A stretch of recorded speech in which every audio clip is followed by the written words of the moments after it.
Hello, future chemists. Welcome to an exciting journey into the heart of organic chemistry. Today, we are diving deep into IUPAC nomenclature, the universal language chemists use to name millions of organic compounds. This topic is not just about memorizing rules, it's about understanding the logic that underpins the entire field, and it's absolutely crucial for your success in GME. We'll start with the basics, build up to complex structures, and tackle competitive level challenges together. Get ready to unlock the secrets of organic compound naming. Let's kick things off with the easy stuff. We'll understand what IUPAC is and how simple molecules get their unique names. So, what exactly is IUPAC nomenclature? IUPAC stands for the International Union of Pure and Applied Chemistry, and it's the global authority that sets the rules for naming chemical compounds. Imagine a world without a common language for chemicals, pure chaos. That's why IUPAC is so vital. It provides a systematic, unambiguous way to name every single organic compound, ensuring that a name corresponds to only one structure, and vice versa. This standardization is incredibly important for clear communication in science, industry, and for your exams, especially GME. Every IUPAC name is like a code, built from three fundamental parts: a prefix, a word root, and a suffix. The word root tells you the length of the longest continuous carbon chain. Think meth for 1 carbon, eth for 2, prop for 3, and so on. The suffix indicates the primary functional group present, like ane for alkanes, ol for alcohols, or oic acid for carboxylic acids. And finally, the prefix tells us about any substituents or branches attached to that main chain. For simple alkanes, we first find the longest carbon chain, number it to give substituents the lowest possible numbers, identify those substituents, and then assemble the name. For example, a methyl group on the second carbon of a 4-carbon chain becomes 2-methylbutane.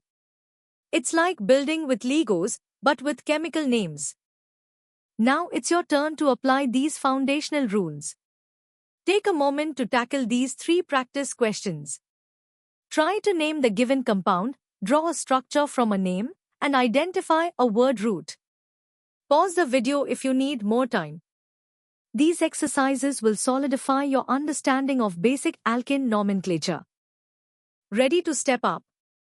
In this medium level, we'll expand our naming skills to include molecules with double and triple bonds and introduce common functional groups. We'll start with a quick recap of our core naming principles: the prefix word root suffix structure and the critical, lowest locant rule. Remember, the goal is always to give the lowest possible numbers to the most important features of the molecule. Now, let's talk about alkenes and alkynes. The biggest difference here is that your parent chain must contain the multiple bond. When numbering, the carbons involved in the double or triple bond get priority and should receive the lowest possible numbers. The suffix changes from ane to na for double bonds and yane for triple bonds. If you have both, it's NNA. For example, a 4-carbon chain with a double bond at the second carbon is but2Na. Simple, right? Next, we introduce simple functional groups. These are specific atoms or groups of atoms that give organic molecules their characteristic chemical properties.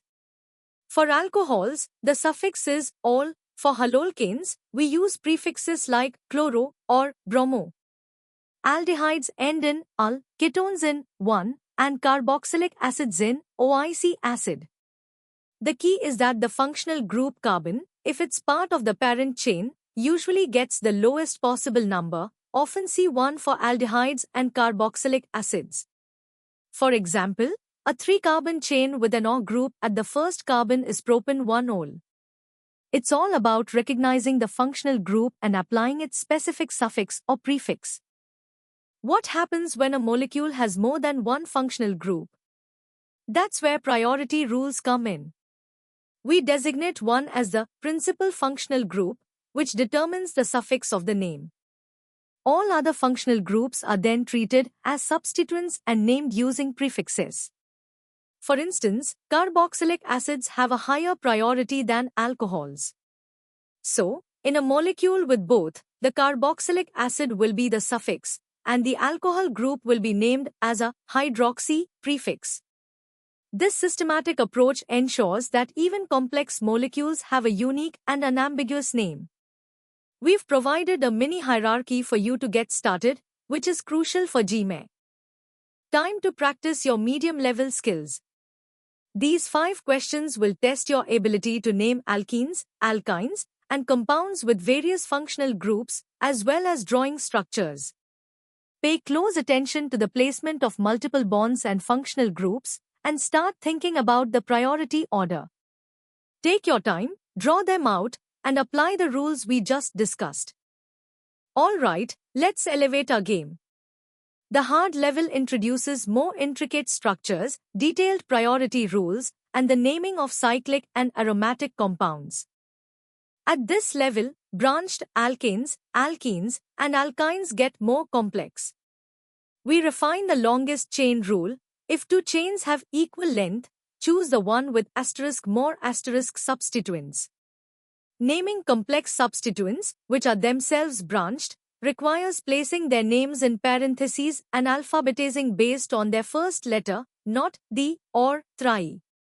Also, remember that prefixes like the, tri, tetra, sec, and tert are generally ignored for alphabetization, but iso and neo are included. For instance, 3,1-methylethyl hexane clearly shows a branched substituent on the main chain. These subtle rules are often tested in G. When multiple functional groups are present, a detailed priority order becomes essential. We've provided a comprehensive list, starting from carboxylic acids as the highest priority, down to alkyl groups. The highest priority group dictates the suffix, while all others are named as prefixes. For example, in a molecule with a carboxylic acid, a ketone, and an alcohol, the carboxylic acid takes precedence, and the ketone becomes OXO, while the alcohol is hydroxy. Mastering this hierarchy is fundamental for accurately naming polyfunctional compounds, a common challenge in competitive exams. Now, let's explore cyclic compounds. Cycloalkanes simply add cyclo to the alkane name, with numbering starting from a substituent to give the lowest locants. Cyclokenes and cycloalkynes always assign positions 1 and 2 to the multiple bond, then number to give the lowest numbers to substituents. For aromatic compounds like benzene derivatives, monosubstituted benzenes are named as substituent plus benzene, but common names like toluene, phenol, and aniline are widely accepted. For disubstituted benzenes, you can use ortho, meta, para, or numbers. For polysubstituted, numbers are a must, prioritizing the lowest set of locants. Understanding these rules for rings is vital. It's time to test your mettle with 7 challenging questions. These problems involve complex branching, multiple functional groups with priority rules, and both cyclic and aromatic compounds. Take your time to carefully identify the parent chain, apply the correct numbering, determine the principal functional group, and correctly name all substituents. Drawing the structures accurately will be key to getting these names right. Welcome to the hardest level. Here, we'll tackle the most intricate aspects of IUPAC nomenclature, preparing you for the toughest questions in G Main and giving you a true competitive edge. At this advanced stage, the nuances of parent chain selection and numbering are critical. Remember, the ultimate priority for the parent chain is to include the maximum number of principal functional groups, then multiple bonds, then the longest chain, and finally, the maximum number of substituents. When numbering, if there's a tie in locants for functional groups or multiple bonds, the tiebreaker is the lowest locant set for substituents. We also need to be precise with complex substituents, understanding when prefixes like iso and neo are included in alphabetization versus when sec and tert are ignored.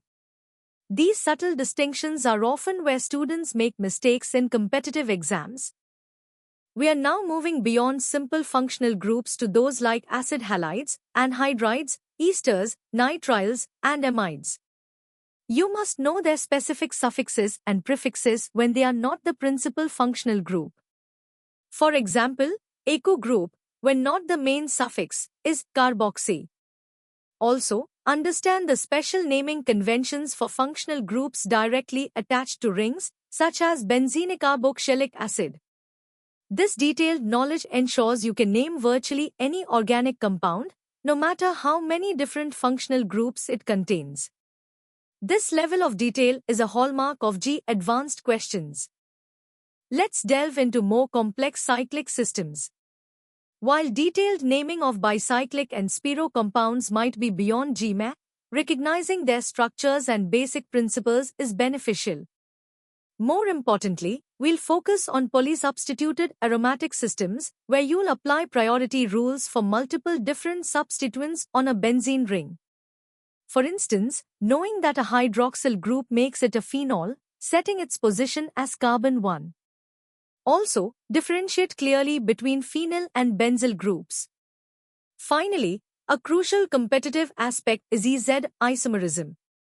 You'll learn the Canning-Gold-Prelog rules to assign priorities to groups around a double bond. E for opposite and Z for together, allowing you to precisely name geometric isomers that CIS trans cannot describe. This is a common point of differentiation in JEE. Finally, we bridge common names with IUPAC. JEE often uses both, so memorizing key common names like acetone, acetic acid, T-butyl, allyl, and vinyl, and being able to interconvert them with their IUPAC equivalents is a strategic advantage. Beyond mere naming, IUPAC nomenclature serves as a powerful foundation. Given a name, you should be able to draw the exact structure, which is vital for understanding reactivity. Conversely, naming a molecule helps you identify its functional groups and carbon skeleton, crucial for predicting its chemical behavior and for tasks like retrosynthetic analysis. A precise name implies specific structural features, directly dictating chemical properties and allowing you to distinguish various types of isomers systematically. This holistic understanding is what sets top performers apart. Alright, it's time for the ultimate challenge. These first 5 questions will push your understanding of parent chain selection, complex functional group priority, and stereochemistry. Read each question carefully, apply all the advanced rules we've discussed, and try to visualize the structures. Remember, precision is key in nomenclature, especially at this level. Good luck! Here are the remaining 5 questions to complete your hardest level practice. These include more intricate cyclic systems, common name conversions, and a deeper dive into applying all the rules simultaneously. Don't rush, take your time to break down each problem, identifying every component and applying the correct priority and numbering rules. Successfully tackling these will truly signify your mastery of IUPAC nomenclature for GMA. And that brings us to the end of our comprehensive session on IUPAC nomenclature. We've journeyed from basic alkanes to complex polyfunctional and stereochemical compounds, covering everything you need for GMA. This topic is foundational, so keep practicing. For more such in-depth educational content, practice problems, and expert guidance, visit synapse.omaps.in. Don't forget to like this video, share it with your friends, and subscribe to our channel for regular updates and more amazing chemistry content. Keep learning, keep growing, and ace your GMA.